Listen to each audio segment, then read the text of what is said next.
Next जो case study है वो रिलेटेड है टाइप्स ऑफ म्यूचुअल फंड। अब देखो म्यूचुअल फंड कई टाइप्स के यहाँ पर जो है वो होते हैं, जैसे मैंने ऊपर भी आपको बताया था, इक्विटी फंड, डेट फंड, ठीक है। इसके अलावा और भी कई सारे यहाँ पर टाइप्स होती है म्यूचुअल फंड की। तो इस केस स्टडी के हेल्प से हम इन टाइप्स को जो है वो डिटेल में समझेंगे। ओके, तो फर्स्ट क्वेश्चन देखो, equity fund generally offer high potential returns compared to other type of fund such as debt fund, which of these statement defines equity fund? देखो इक्विटी फंड ऐसे फंड्स होते हैं जो कि हमें ज्यादा रिटर्न जो है वो प्रोवाइड करते हैं अगर हम इक्विटी फंड को कंपेयर करें दूसरे फंड्स के साथ, जैसे कि डेट फंड। तो इसमें से कौन सी स्टेटमेंट डिफाइन करिए? पहला, equity fund primarily invest in stock और शेयर्स ऑफ द कंपनी। देखो इक्विटी फंड ऐसा फंड होता है जो कि पैसे को सिर्फ और सिर्फ इक्विटी शेयर्स में ही यहाँ पर इन्वेस्टमेंट करता है। जैसे आपको पता होगा कि हमारे जो फाइनेंशियल सिक्योरिटीज होती है वो दो तरह के होते हैं, इक्विटी और एक हमारी होती है डेट इंस्ट्रूमेंट, ठीक है। इक्विटी इंस्ट्रूमेंट के अंदर हमारे कौन कौन से आते हैं? तो इक्विटी शेयर्स आते हैं और एक हमारे प्रेफरेंस शेयर्स आते हैं। और अगर आप इक्विटी इंस्ट्रूमेंट में इन्वेस्टमेंट करते हैं तो आपको ऑनरशिप जो है वो मिल जाती है कंपनी की, ठीक है। तो जो इक्विटी फंड होते हैं वो मल्टीपल इन्वेस्टर से फंड्स को इकट्ठा करके सारा का सारा जो पैसा है वो इक्विटी इंस्ट्रूमेंट में ही यहाँ पर इन्वेस्टमेंट करते हैं। और इक्विटी इंस्ट्रूमेंट में जो रिस्क होता है वो ज्यादा होता है, इसलिए आपको रिटर्न भी ज्यादा मिलते हैं। The main goal is capital appreciation by investing in the growth of potential companies, ठीक है। देखो कैपिटल एप्रिसिएशन का मतलब है कि आपने जो इन्वेस्टमेंट की है समय के साथ उसकी वैल्यू का इंक्रीज होना। जैसे अगर आपने मान के जो 10,000 पे इन्वेस्टमेंट किया था, 5 साल के बाद उसकी वैल्यू जो है वो 1 लाख रुपए होगी, तो इसे हम कहते हैं कैपिटल एप्रिसिएशन। और जब आप इक्विटी इंस्ट्रूमेंट में इन्वेस्टमेंट करते हो तो आपका पर्पज ये होता है कि आपकी जो इन्वेस्टमेंट है वो समय के साथ जो वो इंक्रीज हो, यानी कि कैपिटल एप्रिसिएशन हो। तो ये भी डिफाइन करता है। Equity funds have a higher potential return but also come with higher risk due to stock market volatility, ये भी करेक्ट है। देखो इक्विटी फंड ना हायर पोटेंशियल रिटर्न आपको देता है पर रिस्क भी हाई होता है। कैसे? तो इक्विटी रिटर्न पे, इक्विटी इंस्ट्रूमेंट के अंदर आपको कोई भी फिक्स रिटर्न नहीं मिलती। कंपनी अगर प्रॉफिट कमा रही है तो आपको रिटर्न मिलेगा, अदरवाइज आपको कुछ भी नहीं मिलेगा अगर कंपनी ने प्रॉफिट नहीं कमाया, जिसकी वजह से काफी यहाँ पर वोलेटिलिटी आपको देखने को मिलती है, काफी अनसर्टेनिटी देखने को मिलती है। तो ये भी स्टेटमेंट डिफाइन करती है। उसके बाद these funds are best for risk averse investor looking for long term growth. ये जो फंड्स है वो ऐसे इन्वेस्टर जो कि रिस्क अवर्स होता है, रिस्क अवर्स इन्वेस्टर ऐसे इन्वेस्टर होते हैं जिनको रिस्क लेना बिल्कुल भी पसंद नहीं होता है। तो ये स्टेटमेंट डिफाइन नहीं करती, क्योंकि रिस्क ओरिएंटेड पीपल जिनको रिस्क लेना पसंद होता है उनके लिए ही ये फंड्स अच्छे होते हैं, बाकियों के लिए अच्छे नहीं होते। तो ये जो ऑप्शन डी है वो हमारा करेक्ट आंसर रहेगा, क्योंकि ये जो 3 स्टेटमेंट है वो यहाँ पर अच्छे तरीके से डिफाइन कर रही है इक्विटी फंड को, चौथी स्टेटमेंट जो है वो डिफाइन नहीं कर रही है। तो ऑप्शन डी हमारा यहाँ पर करेक्ट आंसर जो है वो रहेगा। Option D is our correct answer. Next question की बात करें, debt fund aim to keep your initial investment safe and provide stable return, they are generally less volatile than equity fund. देखो debt funds का जो main purpose होता है वो यही होता है कि आपने जो इन्वेस्टमेंट की होती है उसको सेफ रखना, साथ के साथ आपको स्टेबल रिटर्न जो है वो प्रोवाइड करना, यानी कि आपको एक फिक्स रिटर्न जो है वो प्रोवाइड करना। और ये इक्विटी फंड के मुकाबले काफी जो है कम वोलेटाइल जो है वो होते हैं, यानी कि इसमें जो चेंजेस होते हैं वो काफी कम होते हैं। तो फीचर्स ऑफ डेट फंड्स क्या है? पहला, debt funds primarily invest in fixed income securities such as bonds, government securities और कॉर्पोरेट डेट, ठीक है। देखो डेट फंड ऐसे म्यूचुअल फंड होते हैं जो कि पैसे को डेट इंस्ट्रूमेंट में इन्वेस्ट करते हैं जहां पर आपको एक फिक्स इनकम जो है वो रिसीव होती है इंटरेस्ट के फॉर्म में, जैसे कि बॉन्ड में इन्वेस्टमेंट कर दी, गवर्नमेंट सिक्योरिटीज में इन्वेस्टमेंट कर दी या फिर कॉर्पोरेट डेट में इन्वेस्टमेंट कर दी। The primary goal is income generation through interest payments and capital preservation. तो प्राइमरी गोल हमारा क्या होता है कि हमें रेगुलर बेसिस पे एक इनकम जो है वो चाहिए होती है। तो ये भी स्टेटमेंट बिल्कुल करेक्ट है। आप जब डेट इंस्ट्रूमेंट में इन्वेस्टमेंट करते तो फायदा क्या होता है कि आपको इंटरेस्ट मिलना ही मिलना होता है, कंपनी प्रॉफिट कमाए ना कमाए आपको जो इंटरेस्ट है वो मिलेगा ही मिलेगा, इसीलिए आपको रेगुलर इनकम जो है वो मिलती रहती है। तो जिनको रेगुलर इनकम चाहिए होती है वो डेट इंस्ट्रूमेंट में इन्वेस्ट करते हैं। Debt funds are generally considered lower risk investment compare to equity fund by offering more stable return. देखो डेट फंड ना काफी यहाँ पर कम रिस्की होते हैं अगर हम उन्हें इक्विटी फंड के साथ कंपेयर करें, क्योंकि यहां पर आपको स्टेबल रिटर्न जो है मिलते हैं। देखो इक्विटी फंड के अंदर आपको स्टेबल रिटर्न नहीं मिलती तो वो थोड़े ज्यादा रिस्की हो, पर यहां पर आपको स्टेबल रिटर्न जो है वो मिलती है। It is suitable for investors seeking a diversified portfolio that combines both growth and stability।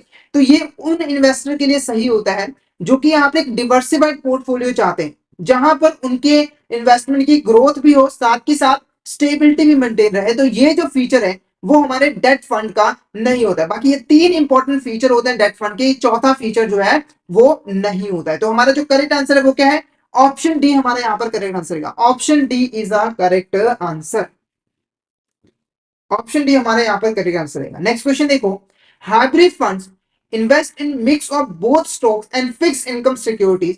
These funds aim to strike balance between, देखो हाइब्रिड फंड्स ऐसे फंड्स होते हैं जो कि पैसे को स्टॉक और फिक्स्ड इनकम सिक्योरिटीज दोनों में ही इन्वेस्टमेंट करते हैं। जैसे अगर मान के चलिए एक एक्सोबेटेड म्यूचुअल फंड है, वो उनके बाद जो भी पैसा आता है उसको वो इक्विटी शेयर्स और हमारे जो बॉन्ड्स हैं दोनों में ही इन्वेस्ट यहाँ पे जो है वो करते हैं। तो इसे हम क्या कहेंगे? हाइब्रिड फंड जो है वो कहेंगे।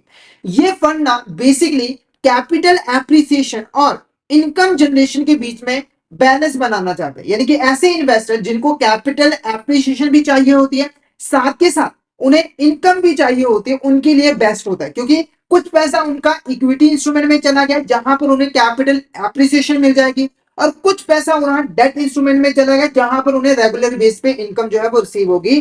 तो हमारा जो ऑप्शन ए है capital appreciation and income generation, ये हमारा जो है वो करेक्ट आंसर रहेगा। ओके, नेक्स्ट क्वेश्चन की बात करें, dash mutual fund schemes invest in stocks and other growth oriented asset with a potential of higher returns. They typically do not distribute regular dividend but reinvest in profit back into the fund to boost capital growth. ठीक है, ऐसे mutual fund scheme जिसमें अगर आप investment करते हो तो आपका जो पैसा है वो स्टॉक्स में यानी कि इक्विटी इंस्ट्रूमेंट में जो है वो इन्वेस्ट किया जाता है, जहां पर आपको हायर रिटर्न जो है मिलने की संभावना होती है। और इस स्कीम के अंदर जो भी डिविडेंड होता है वो आपको पे नहीं किया जाता है। आपका जो भी डिविडेंड बना होता है उसे फिर से यहाँ पे जो है वो री इन्वेस्ट जो है वो कर दिया जाता है, ताकि आपकी कैपिटल की ग्रोथ जो है वो हो सके। जैसे एग्जाम्पल के मान के चलो आपने 1 लाख रुपए इस स्कीम में इन्वेस्टमेंट किया, ठीक है, 1 साल के बाद आपका 10,000 रुपए यहाँ पर डिविडेंड जो है वो बना, यानी कि कंपनी ने प्रॉफिट कमाया और कंपनी को आपको 10,000 रुपए यहाँ पर डिविडेंड जो है वो पे करना था। पर म्यूचुअल फंड ने यहां पर क्या किया, उस 10,000 रुपए को, इस 10,000 रुपए को आपको पे नहीं किया, बल्कि इसको फिर से यहां पर मार्केट में इन्वेस्ट कर दिया, ताकि आपकी जो कैपिटल है वो यहां पर इंक्रीज हो सके। जैसे ही इन्वेस्टमेंट की तो आपकी कैपिटल इंक्रीज होगी, कितनी होगी? 1,10,000 पे, 1,10,000 पे। तो इस स्कीम को हम क्या कहते हैं? इस स्कीम को हम कहते हैं ग्रोथ स्कीम, जिसके अंदर आपको कोई भी रेगुलर पे आउट नहीं मिलता है, आपको कोई भी रेगुलर डिविडेंड नहीं मिलता है, बल्कि आपका जो भी डिविडेंड बनता है उसे म्यूचुअल फंड फिर से यहां पर मार्केट में इन्वेस्ट कर देता है, ताकि समय के साथ आपकी कैपिटल एप्रिशिएट जो है वो हो सके। और ये स्कीम उन इन्वेस्टर के लिए सही रहती है जिसे अब कैपिटल एप्रिसिएशन की जरूरत जो है वो होती है, जिन्हें ज्यादा कैपिटल एप्रिसिएशन चाहिए होता है। ओके, नेक्स्ट क्वेश्चन की बात करें, which mutual fund scheme is suitable for investor desiring consistent income stream to meet their financial requirement. ठीक है, तो देखो एक ऐसा इन्वेस्टर जिसने यहाँ पर म्यूचुअल फंड में इन्वेस्टमेंट की है ताकि उसे एक रेगुलर इनकम जो है वो रिसीव हो सके और वो अपनी फाइनेंशियल रिक्वायरमेंट को फुलफिल कर सके। तो ऐसे इन्वेस्टर के लिए कौन सा म्यूचुअल फंड स्कीम जो है वो बेस्ट रहेगा? Option a growth scheme, dividend scheme, equity scheme या फिर मनी मार्केट स्कीम। तो फटाफट से चैट बॉक्स में आंसर करके बता दिए इसका आंसर आपको क्या लगेगा, कौन सी स्कीम यहाँ पर करेक्ट आंसर रहेगा? Growth scheme, dividend scheme, equity scheme या फिर मनी मार्केट स्कीम? क्या लग रहा है आपको, क्या होगा करेक्ट आंसर? तो डिविडेंड स्कीम हमारे यहाँ पर करेक्ट आंसर रहेगा। डिविडेंड स्कीम के अंदर आपको एक रेगुलर इनकम जो है वो रिसीव होती है, रेगुलर पे आउट जो है वो रिसीव होता है। जैसे आपने बॉन्ड्स में इन्वेस्टमेंट कर दिया तो आपको यहाँ पर रेगुलर बेसिस पे जो है इंटरेस्ट पेमेंट जो है वो रिसीव हो रही है, तो वो हमारी डिविडेंड स्कीम जो है कहलाती है। नेक्स्ट बात करते हैं, which of these is a feature of open ended mutual fund? इसमें से कौन सा हमारा फीचर होता है ओपन एंडेड म्यूचुअल फंड का? तो देखो ओपन एंडेड म्यूचुअल फंड ऐसे म्यूचुअल फंड होते हैं जिनका कोई भी मेच्योरिटी पीरियड जो है वो नहीं होता है, यानी कि आप जब मर्जी इसमें इन्वेस्टमेंट कर सकते हो और जब मर्जी अपनी इन्वेस्टमेंट को सेल जो है वो कर सकते हो। ओके, तो कौन सा फीचर है? पहला, it is available for subscription repurchase on a continuous basis. तो बिल्कुल ये फीचर होता है। This scheme do not have fixed maturity period, तो ये भी करेक्ट है। Units can be purchase only during the initial offer period, तो ये जो फीचर है वो ओपन एंडेड म्यूचुअल फंड का फीचर नहीं है, बल्कि ये क्लोज एंडेड म्यूचुअल फंड का फीचर है। क्लोज एंडेड म्यूचुअल फंड ऐसे म्यूचुअल फंड होते हैं जिनका एक मेच्योरिटी पीरियड होता है, ठीक है, और सिर्फ जब ये जो म्यूचुअल फंड है वो इनिशियल ऑफर पीरियड के अंदर इशू किए जाते हैं, तो एक फिक्स टाइम पीरियड होता है जिसमें आप इसमें इन्वेस्टमेंट कर सकते हो, और जैसे टाइम पीरियड ओवर हो जाता है तो उसके बाद आप इन्वेस्टमेंट नहीं कर सकते। जैसे मान के चलो एक यहाँ पर म्यूचुअल फंड कंपनी ने एक म्यूचुअल फंड स्कीम यहाँ पर ऑफर की है, और 20 दिनों तक ऑफर जो है वो खुली है, यानी कि 20 दिनों तक कोई भी इन्वेस्टर चाहे तो इसमें इन्वेस्टमेंट कर सकता है। 20 दिनों के बाद जो ऑफर है वो खत्म हो जाएगा, और इसके जो मेच्योरिटी पीरियड है वो 5 साल है, यानी कि 5 सालों तक आपको इसे होल्ड करके रखना पड़ेगा, और उसके बाद ही आप इसको सेल जो है वो कर सकते हो। तो ये हमारा क्लोज एंडेड फंड जो है वो कहलाएगा, ठीक है। उसके बाद इन्वेस्टर कैन एंटर और एग्जिट एनी टाइम, तो ये भी हमारा फीचर होता है ओपन एंडेड म्यूचुअल फंड का। तो 1, 2 एंड 4 ये हमारा करेक्ट आंसर रहेगा, तो ऑप्शन सी हमारा करेक्ट आंसर रहेगा। ये सारे हमारे फीचर्स होते हैं ओपन एंडेड म्यूचुअल फंड के। क्लियर है।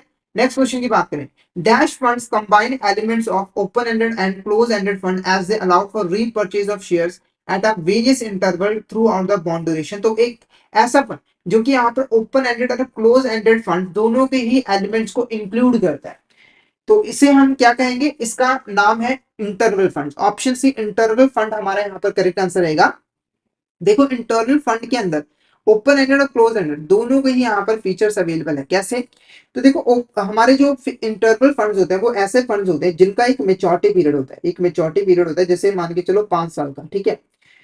ये हुआ फीचर किसका, हमारे क्लोज एंडेड फंड का। साथ ही साथ इंटरनल फंड की एक और यहाँ पर खासियत होती है कि ये ना बीच बीच में कुछ इंटरवल पर जो है फिर से ओपन होता है, मतलब कि आप ना कुछ इंटरवल में इसमें फिर से इन्वेस्टमेंट कर सकते हो। जैसे कि 1 साल के बाद यहाँ पर इन्वेस्टर को मौका दिया गया कि आप फिर से यहाँ पर इस फंड में इन्वेस्टमेंट कर सकते हो, फिर से जैसे 1 साल और पूरा हुआ फिर से यहाँ पर मौका दिया गया, तो डिफरेंट डिफरेंट इंटरवल पर इन्वेस्टर को मौका मिलता है कि वो इस फंड के अंदर इन्वेस्टमेंट कर सके। तो ये हमारा फीचर किसका हुआ, ओपन एंडेड फंड का, ओपन एंडेड फंड का, ठीक है। तो इंटरवल फंड हमारा करेक्ट आंसर है।